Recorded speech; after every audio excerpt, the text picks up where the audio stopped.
Bueno, pues ahora tenemos con nosotros al doctor Luis Acuña, de la Universidad de Valladolid. Él es profesor en la Universidad de Valladolid y es directorio del Laboratorio de Tecnología de la Madera, también en la misma universidad. Y bueno, sus campos de estudio son la tecnología de la madera, la conservación y la preservación de este material. Pues nada, Luis, muchas gracias por estar con nosotros y por haber aceptado colaborar con Cocida Madera. Y ahora, si te parece, te voy a hacer unas preguntas para toda la gente que asiste al congreso. Muy bien. Bueno, lo primero, gracias a vosotros por invitarme a este evento y, bueno, esperemos que sea fructífero para todos. Seguro que sí. ¿Qué relación has tenido con el mundo de la madera, la restauración y los tratamientos protectores de la madera?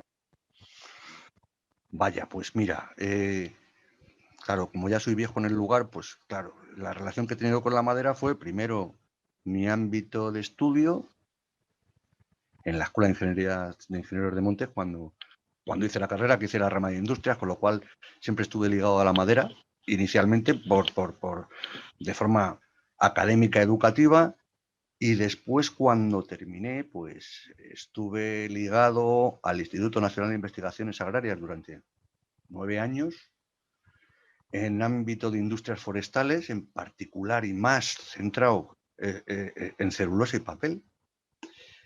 Pero claro, el contacto con el mundo de la madera era permanente porque trabajas con madera. Y después llevo ahora 25 años en la Universidad de Valladolid trabajando pues con la madera. Tanto desde el punto de vista básico de caracterizaciones, etcétera, etcétera, de madera, como en el ámbito de madera estructural y, por supuesto, tocamos toda la parte de protección, lógicamente, ¿no? La parte de protección yo la he tocado menos que las otras, pero claro, el contacto con esa parte es, ya te digo, también permanente. ¿Qué necesidades crees que se plantean en el panorama actual en el mundo de la restauración y los protectores de la madera? Bueno, se podrían responder muchas cosas, pero te voy a decir una cosa que yo creo que es básica. Es básica para esto y para otras muchas cosas, que es el conocimiento. Ale, ¿qué cosas has dicho? Sí, el conocimiento. Cuando digo el conocimiento es desde el conocimiento básico del ámbito de estudio, la formación de personas que trabajen en este tema, no que lleguen de forma descolgada y en muchas ocasiones tengan que ser casi autodidactas. No, me refiero a una formación básica en estos temas, una formación organizada. Esa formación organizada se cubre en muy pocos ámbitos, en muy pocos sitios, desde el punto de vista académico. Y de forma bastante superficial. Vamos a ver, yo te comento por lo que conozco, no solamente en la Universidad de Valladolid, sino en las otras universidades que se dedican algo a hablar de madera. Se habla de madera y se habla casi tangencialmente, con alguna asignatura optativa y cosas así, de protección. Debería ir bastante más combinado, ¿no? Con lo cual la formación y esa formación en protección, etcétera, es, bueno, trata de ser muy generalista y cubre necesidades de conocimiento bastante básicas. No, debería profundizarse bastante más en estos temas, porque por varias razones. No solamente por el conocimiento en sí, sino porque es un campo de trabajo importante para cualquier profesional que salga de la universidad, y vuelvo a insistir en la universidad, y se tiene bastante, iba a decir aparcado. Bueno, claro, si pensamos que la madera en sí, el mundo de la madera, también se tiene aparcado, ¿cómo no se va a aparcar la parte de protección? Entonces, es una desgracia, pero es así. O sea, Nuestro sistema educativo, yo lo siento mucho decirlo así, pero ha ido degradándose año tras año. Y bueno, y tenemos un sistema educativo que da títulos. ¿Para qué os voy a contar en este momento cómo da títulos? Si tenemos políticos que aprueban 20 asignaturas en un semestre y dicen que son titulados, bueno, pues ese es el sistema educativo que tenemos. Sí. Y la gente que nos dirige, los políticos, no pueden tener mucha preocupación por ese sistema educativo cuando hacen lo que hacen. Dejando la política aparte, es cierto que el sistema educativo es un poco deficiente y es cierto que falta mucho conocimiento en la parte de madera, sobre todo la transferencia, porque el conocimiento sí existe, pero existen especialistas como tú, no existe esa transmisión a las demás personas implicadas en el proceso de utilización de la madera. De todas formas, cuando hablamos muchas veces de restauración, ¿tú crees que todos los elementos de madera posibles se tienden a conservar o, por el contrario, tendemos a sustituir porque no sabemos cómo tratar esos elementos de madera que están afectados por alguna patología? Bueno, verás, yo ahí sí que he visto una evolución, creo que bastante positiva, en este aspecto. Yo os decía antes que, bueno, sí, dentro de mi trabajo está en la universidad y, bueno, que bien, ¿no? Poder dar clase, esas cosas, para el que le guste está fenomenal. Pero, bueno, nuestro laboratorio es un laboratorio interesante en el que se hacen caracterizaciones permanentemente de madera estructural, ensayos de madera estructural, prototipos que hemos hecho de fibras de refuerzo con madera estructural, maderas de bajas calidades para mejorar características, etcétera. Y nuestro grupo de trabajo está compuesto por ingenieros de montes y arquitectos, esencialmente. Más arquitectos que ingenieros de montes.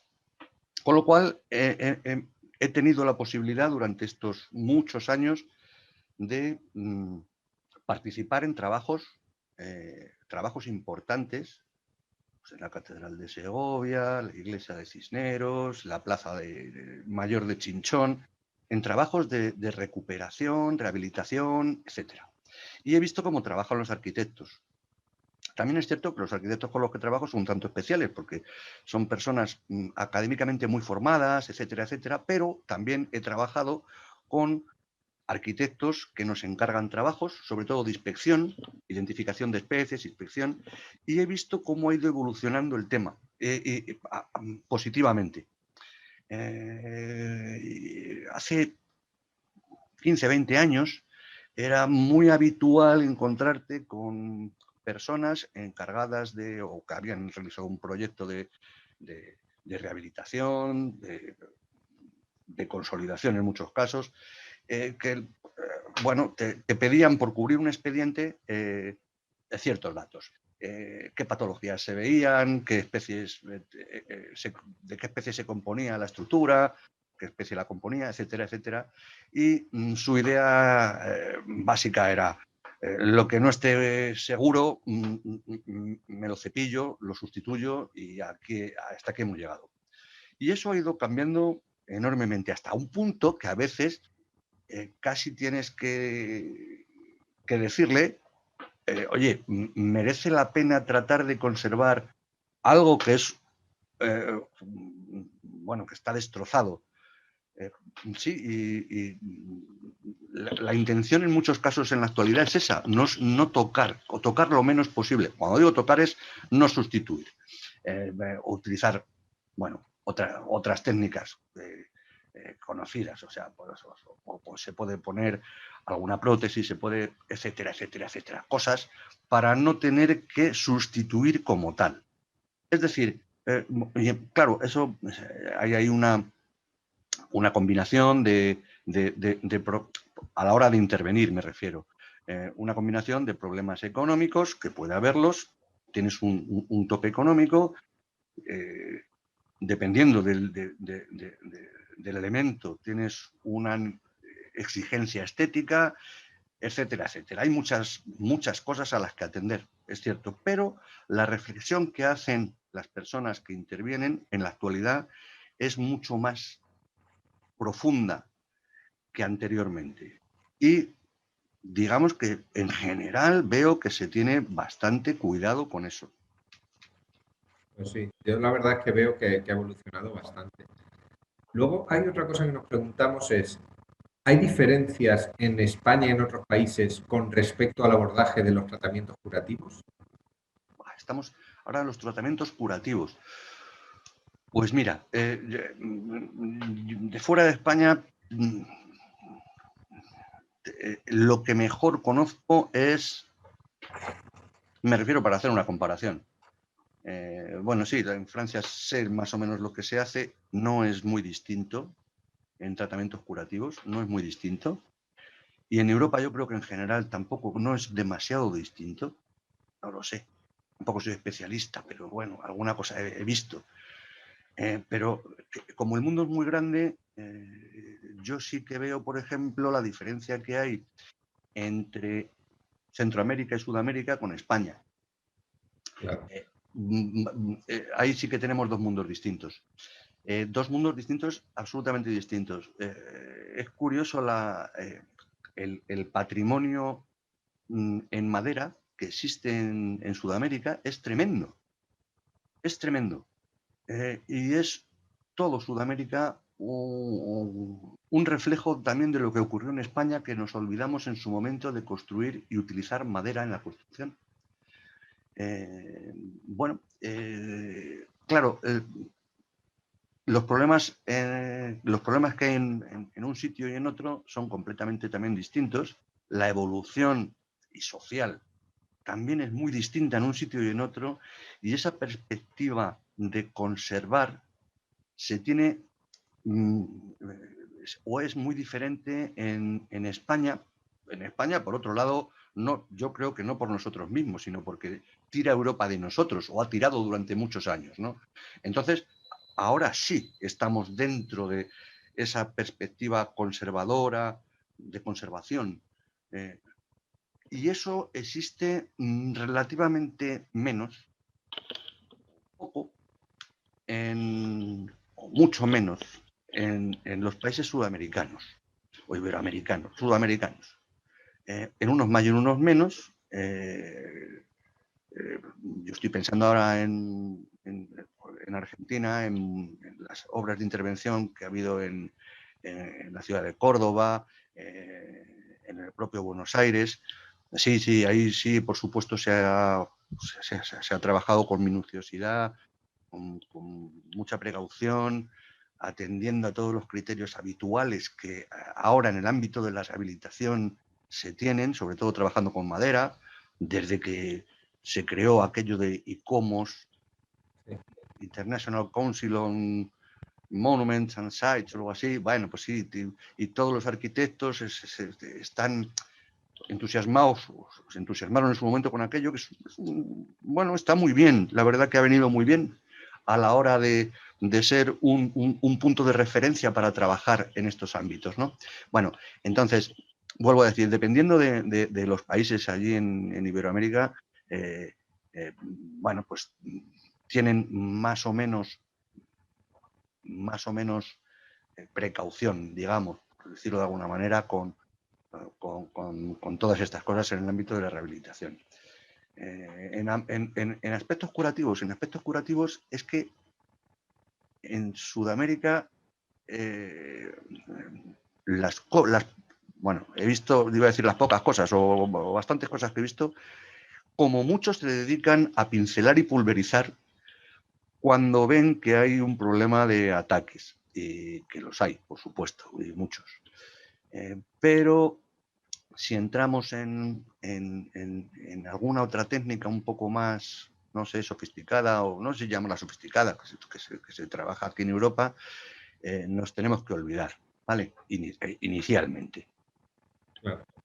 Claro, bueno, hay que ver que, claro, la evolución de cada país en materia de investigación en muchos ámbitos es diferente. Desde luego comparto contigo la importancia del ICOMOS. De hecho, el presidente de ICOMOS está también en el Congreso y eso ha traído mucho beneficio para un material como la madera. ¿Qué piensa alguien como tú, después de lo que estamos hablando, de una iniciativa como Cocina Madera? Pues me parece fantástico porque es un foro de encuentro, que eso es básico. Un foro de encuentro entre todo el ámbito que tiene que ver con protección, conservación en madera, en el que participan pues los diferentes sectores que están interesados en ello. Entonces, la pena, o sea, la pena es que estemos en el momento en el que estamos, ¿no? Porque Expocida cuando digo que es un foro y un lugar de reunión, es que lo interesante es la reunión personal, personal y de tú a tú con esta empresa, con aquello, lógicamente. Entonces, es una pena, pero bueno, estamos donde estamos y como estamos. O sea, está Bueno, de claro. todas formas te comento que Pero me parece muy bien la idea de que lo hayáis mantenido. O claro, sea, a el pesar de primero fue todo. presencial, claro, el primero fue presencial y no podemos perderlo por lo que tú comentas, porque es un foro importante. Este año va a ser virtual, pero va a permitir el networking y todo. O sea, hemos contratado una empresa con una plataforma muy moderna, muy puntera, que se supone que vamos a poder interactuar. Yo creo que la experiencia va a ser muy buena. De todas formas, ya me contarás cuando acabemos. Y Vale. ahora, un poquito indagando más en tus líneas, dicen, nos preguntan y hay mucha curiosidad de si existen alternativas a los productos tradicionales que usamos en el tratamiento de patologías de la madera. ¿Crees que existen alternativas o que van a existir próximamente? Sí, bueno, lógicamente, existen alternativas y van a existir. Y van a existir. Aquí se juntan muchas cosas también. Alternativas ya existen como tal. O sea, una cosa es que exista la alternativa, es decir, algún producto que veas que funciona. Vale, sí. Alternativa existe y ahora, ¿cómo ponemos eso en el mercado? Eso es un paso, un salto en el vacío. Sí, es así. Ese ponerlo en el mercado significa muchas cosas. Una, vamos a ver, primero, económicamente puede ser viable. Bueno, pues es un análisis relativamente, iba a decir relativamente sencillo. No es tan sencillo. El producto a lo mejor no es tan caro o no sale el día tan caro, pero a la hora de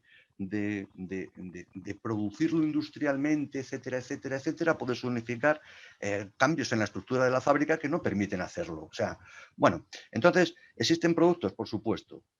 ¿Cuál es la línea? Pues la línea yo la veo bastante clara. Si nos fijamos cómo han ido evolucionando los productos protectores en definitiva son venenos, más o menos agresivos, que si no son buenos para los insectos, no lo son buenos para las personas. Esto lo decía don César Peraza cuando yo era niño, es cierto, es así. Entonces, la concentración que se utiliza en ellos es lo suficientemente baja para nosotros, para no hacernos daño inicialmente, suficientemente alta para matar los bichos, que es lo que queremos. Bueno, va a pasar con prácticamente todos. Lógicamente, hay que tender a utilizar productos cada vez menos agresivos, tanto para nosotros como para el medio ambiente, lógico. Y hace años, ¿cómo se llama la normativa esta de biocidas europea que salió en su momento? Bueno, consiguió, bueno, más o menos, consiguió retirar algunos productos y limitar otros. La tendencia va a ir por ahí, sin duda, y cada vez las restricciones serán mayores en algunos casos.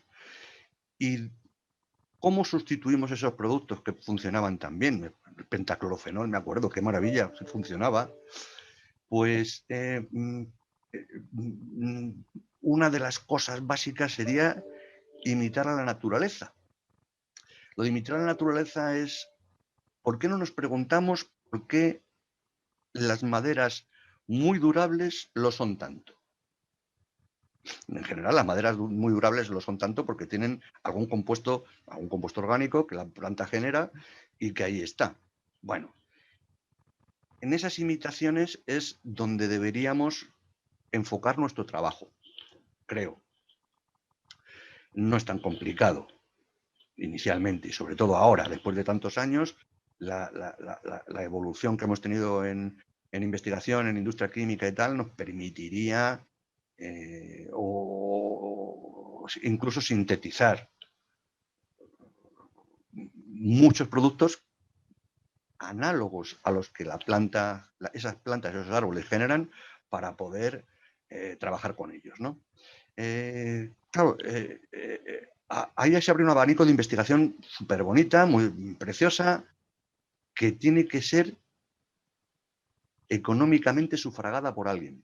Bien, aquí podíamos hacer un speech sobre qué le interesa o qué le interesa a un país en cuanto a investigación. Está bien que el mirlo blanco no pueda comer en la laguna de no sé dónde y que hagamos un estudio que cuesta 250.000 euros para ver cómo hacemos, qué casitas le ponemos a un mirlo blanco para que coma. Pero, ¿por qué no hacer un estudio importante? Cuando digo importante, es importante. Tienen que participar diferentes actores para solicitar proyectos de este tipo. Yo ahora estoy pensando si tirase de memoria o de bibliografía, o más que de bibliografía, de datos del Ministerio, como cambia de nombre, bueno, el Ministerio de Ciencia ha cambiado de nombre 200 veces. ¿Qué proyectos sobre protección de madera han sido aprobados en los últimos 10 años? Y no lo sé, no sé si habrá uno o dos. Claro. Lo que pasa es que, como comentas, eso tiene que ser una apuesta política por apoyar un sector y un futuro que sería el de este material como material de construcción y, por tanto, su durabilidad, que es el mayor reto que tiene ahora mismo la madera encima de la mesa, porque hemos solventado muchísimos retos y quizás ese sea uno de los mayores. Pues con esto bueno, me has contestado. Espera que no te terminó de contestar. Dime, es que me había contestado al futuro del tratamiento. ¿Qué es sí, esto? pero solamente me he metido con los gobiernos.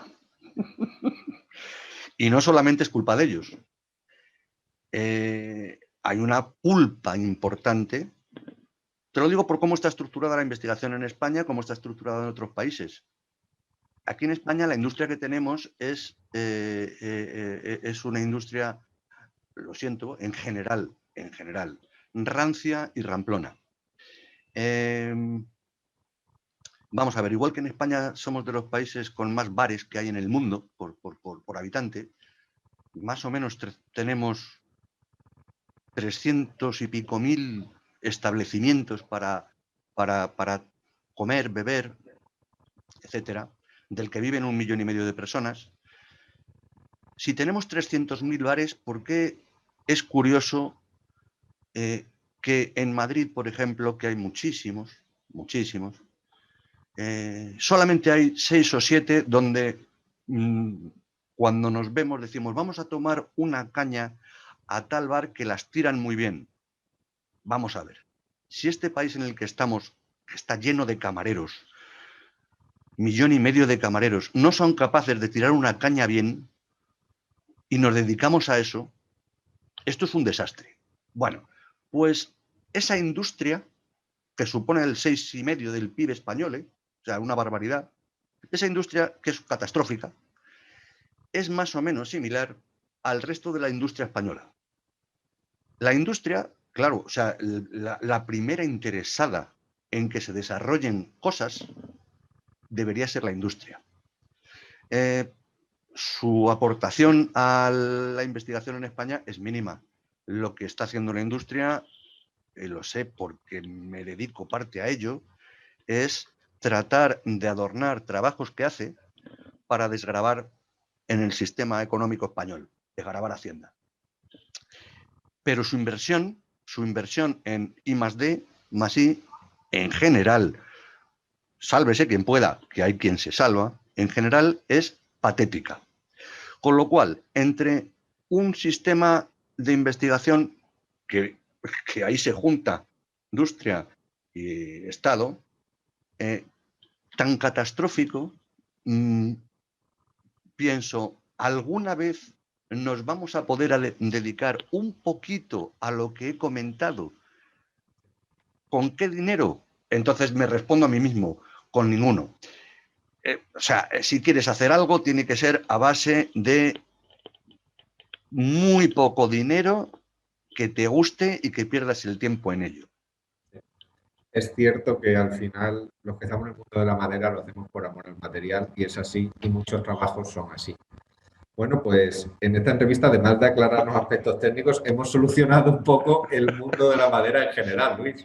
Bueno, Bueno, solo decirte que estamos deseando ver tu ponencia y la investigación que has hecho y que ya veréis con qué fondos está hecho, porque lo voy a contar, claro. Cuéntanoslo todo. Que muchísimas gracias y que podrás ver tu entrevista y todos los participantes del congreso en la plataforma. Muchísimas gracias, Gracias Jorge. a ti. Un abrazo muy fuerte, que te vaya todo fenomenal. Gracias, igual.